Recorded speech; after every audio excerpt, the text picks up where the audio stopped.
Bismillahirrahmanirrahim. Assalamualaikum warahmatullahi wabarakatuh. Halo anak-anak Bapak semuanya, ketemu lagi dengan Pak Redi ya di sini ya. Izinkan hari ini Bapak akan menjelaskan tentang metode grafik. Nah, nanti di lab fisika kalian ada gurunya dibagi-bagi ya. Untuk Bapak dan Pak Dudung di kelas 11.1 sampai 11.4, sisanya 11.5 dan 11.6 nanti sama Bu Mega dan Bu Sonia ya. Pastikan kalian semangat belajarnya. Tolong disimak cara membuat grafiknya bersama Lab Fisika SMA Taruna Bakti. Tolong dipahami ya, kalau nggak ngerti, tolong diulang-ulang videonya. Jangan sampai kalian nggak ngerti. Pastikan kalian bisa, kalau tetap kalian nggak ngerti, kalian bisa hubungi Bapak, Pak Dudung, Bu Mega, atau Bu Sonia. Terima kasih. Yuk kita langsung saja. Nah, di metode grafik ini, Bapak ambil contohnya percobaan bandul ya. Nah, kalian bukan cara mengambil datanya, tapi yang Bapak harapkan dan Bapak tekankan di sini, kalian bagaimana cara mengolah datanya, itu yang penting. Mengolah data artinya kalian menggambar grafiknya.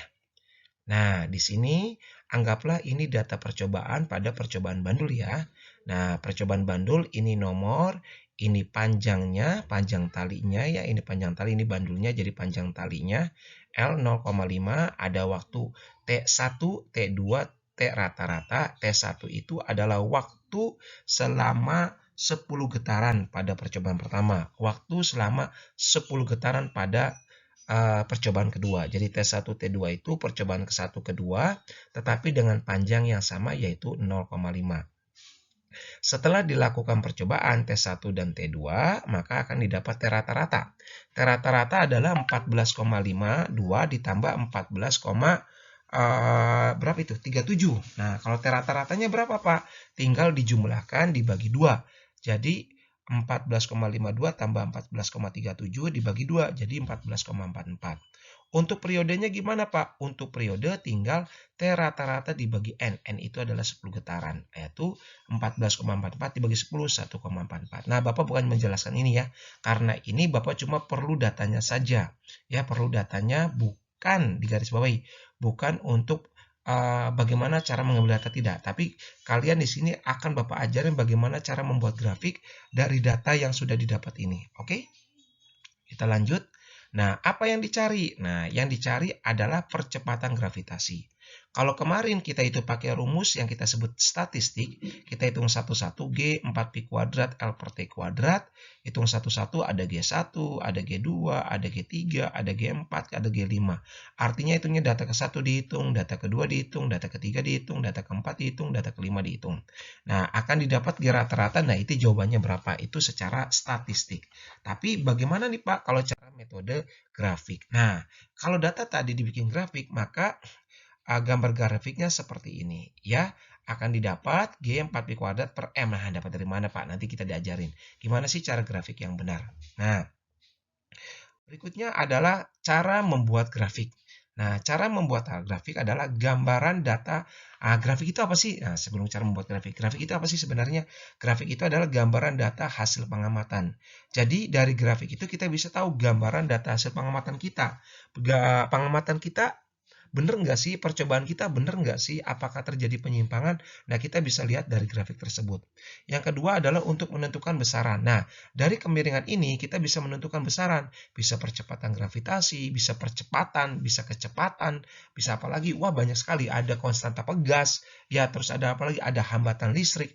Nah, kita bisa dari grafik ini kita bisa tahu besaran fisika apa saja. Yang kedua adalah membandingkan hasil percobaan dengan teori. Nah, bener nggak sih dari hasil percobaan dengan teori ini? Nah, teorinya sekian. Hasil percobaannya kita dapat dari grafik sekian. Nah, kita ingin tahu.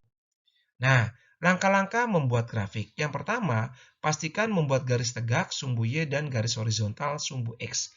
Jadi ada grafik sumbu Y dan grafik sumbu X. Kecepatan itu adalah apa? 3, 4,5, 5,8, 7,3, 9, dan 10,8. Waktunya 1, 2, 3, 4, 5, 6. Nah, buatlah grafik kecepatan V terhadap waktu. Nah, kalau ada kata-kata seperti ini, buat grafik V terhadap waktu, artinya V sumbu Y, waktu itu adalah sumbu X. Nah, ini namanya kertas milimeter blok. Kalian bisa beli di mana? Kalian bisa beli di toko buku ya. Bilang aja ke tukangnya, ke emangnya atau ke akang-akangnya, ke AA-nya, "A beli milimeter blok dong," nanti dikasih ya. Oke, jangan beli bakwan ya, nggak ada di situ bakwan. Apalagi beli paku, nggak ada ya. Oke, lanjut. Nah, di sini cara langkah yang pertama adalah membuat grafik adalah memilih skala. Jadi harus bisa memilih skala. Misalkan Bapak punya data 1, 2, 3, 4 dalam waktu nih. Di waktu ada 1, 2, 3, 4, 5, 6, 7, 8 Bapak udah bikin. Nah, 0 itu di tengah-tengah ya, di pusatnya itu 0. Nah, 0 terus 2 kotak, 2 kotak, ya satu kotaknya itu 5 garis, ada 2 kotak, 1. 2 kotak lagi 2, 2 kotak lagi 3, 2 kotak lagi 4. Nah, ada tulisan di atas.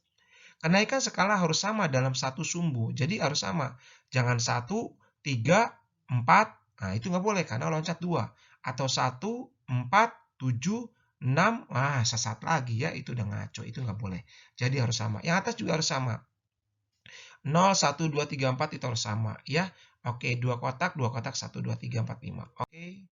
Nah, memilih skala. Nah, kalau kalian seandainya nih pingin tidak dari angka 1, boleh.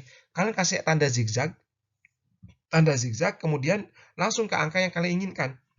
Misalkan Bapak di sini misalkan diinginkan angka 3. Langsung Bapak tulis angka 3, 4, 5, 6, 7, 8, 9, 10. Nah, seperti itu. Jadi Bapak bisa tulis semuanya. Nah, paham ya? Jadi 3, 4, 5, 6, 7, 8, 9, 10, 11. Nah, yang penting ada tanda zigzag. Nah, pada saat di zigzag berarti angka 1 dan 2 Bapak loncat. Langsung ke angka 3. 3, 4. Nah, 3 ke 4 harus sama. 2 kotak, 4 ke 5, 2 kotak, 5 ke 6, 2 kotak. Setiap satu kotak ada 5 garis. Nah, sumbu X bebas. Boleh tidak sama. Boleh nggak Pak mulai dari 1, 2, 3, 4? Boleh. Yang penting berurutan. 1, 2, 3, 4, 5, 6 berurutan. Setiap naik skala itu 2 kotak. Oke, lanjut ya. Nah, kalau data bukan satuan bagaimana Pak? Kalau data bukan satuan misalkan nih 3, 4,5, 0,15, 0,26. Nah, Bapak kasih solusinya nih. Nah, kalau seperti ini kalian bikin nggak harus 1, mulai dari 0,1. Nah, ini 0, terus 2 kotak 0,1, 2 kotak 0,2, 2 kotak 0,3, 2 kotak 0,4, 2 kotak 0,5, 2 kotak 0,6, 2 kotak 0,7, 2 kotak 0,8 terus 0,9, 1,0. Paham ya?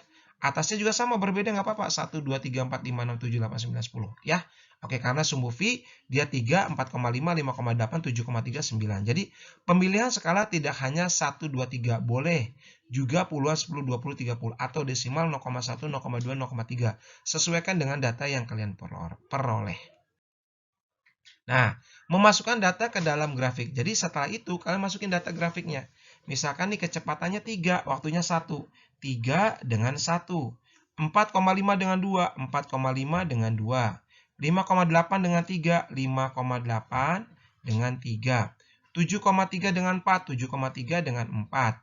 9 dengan 5, 9 dengan 5. 10,8 dengan 6, 10,8 dengan 6. Jadi satu-satu dikasih titik-titik, titik. Nah, titik-titik seperti ini. Oke, lanjut. Menarik garis. Nah, garis itu bisa ditarik jika ada 2 titik. Nah, tetapi narik garis di sini adalah menarik garis adalah tarik garis yang paling banyak melewati data atau titik. Jadi kalian bisa ya tarik garis yang tarik garis yang paling banyak melewati data atau titik. Jadi nggak boleh menarik garis yang datanya sedikit. Gunakan penggaris, penggaris dibuat miring sehingga melewati titik data dengan jumlah terbanyak. Jadi tarik garis yang paling banyak melewati data. Jadi tarik garis yang melewati paling banyak. Gimana sih Pak? Yuk kita lihat. Nah, seperti ini. Nah, ini kita bisa tahu 1, 2, 3, 4. Nah, berarti data ke berapa nih? Data ke-5 dan 6 terjadi sedikit penyimpangan ya, terjadi penyimpangan. Artinya ada sedikit percobaannya ada sedikit kesalahan. Nah, tetapi bisa juga tidak. Nah, kita lihat ya. Coba tarik garis yang kayak gini boleh nggak Pak misalkan? Nah, kita lihat.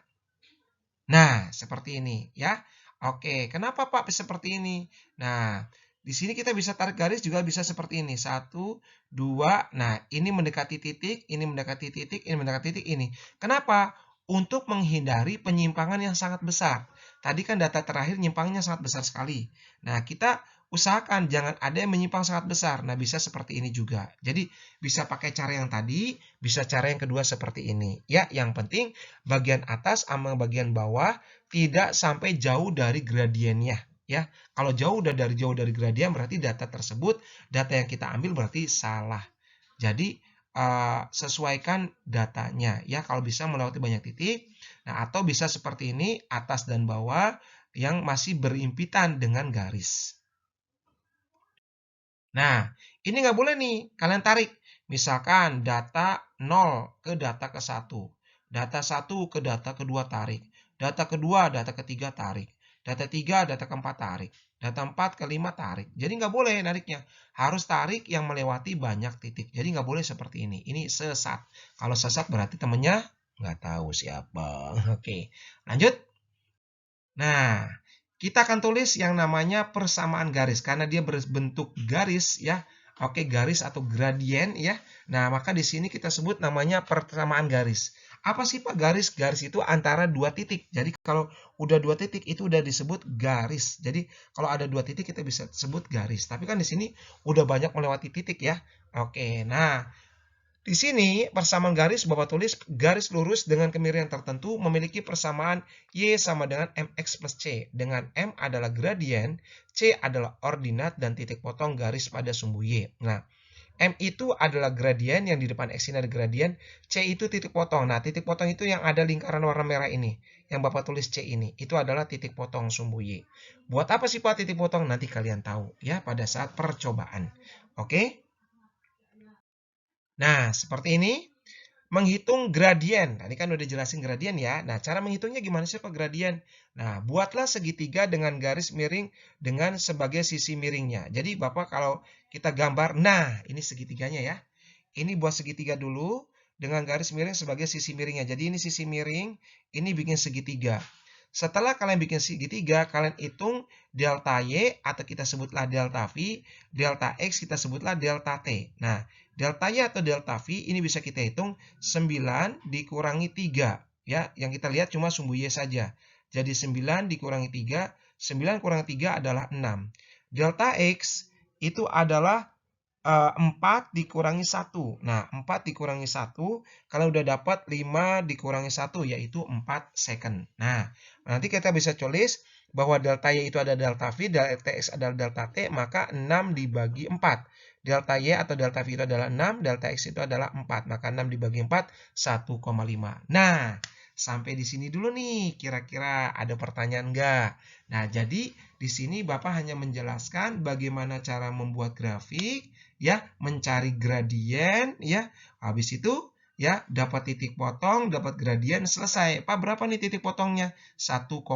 Nanti buat apa titik potong? Nanti kita pada saat percobaan ya, kalian akan pahami. Oke, segitu aja dulu dari Bapak. Semoga kalian mengerti dan semoga kalian puas. Kalau tidak mengerti, silakan hubungi Bapak dan guru-guru yang lainnya. Oke, atau diulang-ulang videonya ya. Terima kasih. Assalamualaikum.